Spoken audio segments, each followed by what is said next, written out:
आवाज नहीं है तो वो आवाज जो है वो अकेले जो ट्राइबल लोग हैं, जो जंगल में चले गए आदिवासी लोगों की,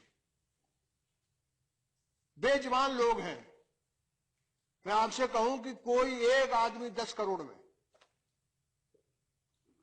जिस हालत में है उसका बयान करना, और उनकी कोई आवाज भी नहीं है, कोई इकट्ठे भी नहीं है, कोई ताकत उनकी है, यानी सामूहिक ताकत भी कोई नहीं है। कहीं आदिवासी जो उड़ीसा का वो अलग कहलाता, गुजरात का अलग कहलाता, आपका छत्तीसगढ़ का अलग तरह का नाम है उसके, आपके मध्य प्रदेश में अलग तरह के आदिवासी,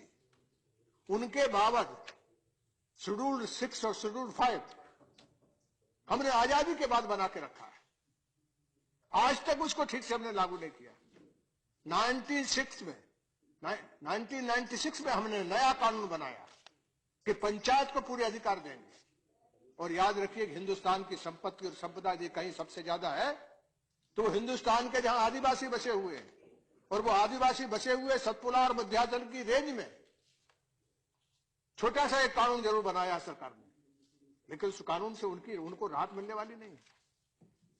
यानी इनके प्रोटेक्शन के लिए राष्ट्रपति और गवर्नर के हाथ में अधिकार दिए हुए हैं, लेकिन राष्ट्रपति जिसमें मिला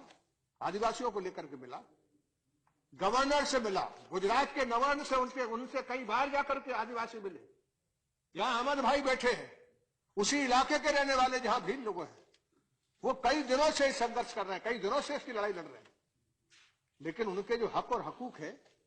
उनकी पंचायतों को, उनकी काउंसिल को अधिकार था कि कोई आदमी बाहर से नहीं आ सकता, कोई चीज भी, किसी तरह का खनन, किसी तरह के काम उनके बगैर अनुमति के नहीं हो सकते, लेकिन जारी है। उनको जो भी यहां से भारत सरकार से पैसा मिलता है उन तक नहीं पहुंचता है। ये वही हालत नहीं है मध्य प्रदेश में, वही हालत है, वही छत्तीसगढ़ में हालत है,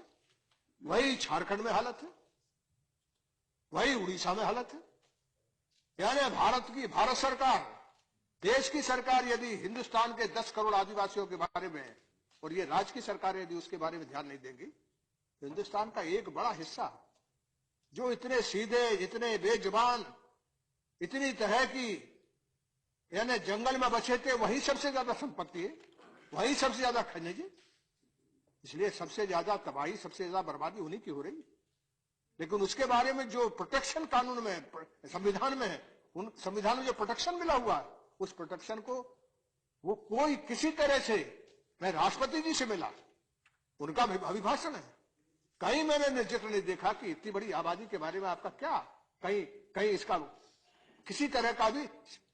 जो शेड्यूल 6 है, शेड्यूल 5 है, वो कहीं लागू नहीं है। तो आपकी कहने में सरकार से कहना चाहता हूं कि ये देश मजबूत नहीं हो सकता। यानी हिंदुस्तान का इतना बड़ा तबका जो पूरी तरह से सीएनटी एक्ट उसको अमेंड करने झारखंड सीएनटी और एसपीटीएल बताऊंगा, ये झारखंड में एक कानून बना है, और वहां छोटा नागपुर में उसपे काफी आंदोलन हुए, लेकिन वो सिर्फ वो जिस कानून जो बना उसके चलते वहां के जो आदिवासी, उनकी खेती और जमीन को हड़पने का खेल है। और ये मेरे साथी हैं, इन्होंने मुझे याद दिलाया, इतना आंदोलन बड़ा है कि सारी पार्टियां उसमें लगी हुई है, लेकिन सरकार जो है वो वाजिद है, बिल्कुल अड़ी हुई है कि नहीं हम तो ये काम करेंगे। इस तरह के हालात हैं, इस तरह की स्थिति है आदिवासियों के बारे में। फिर इस देश में सारी उपसभापति सब समस्याओं की जड़, समस्याओं का सबसे बड़ा हमारे यहां एक बड़ी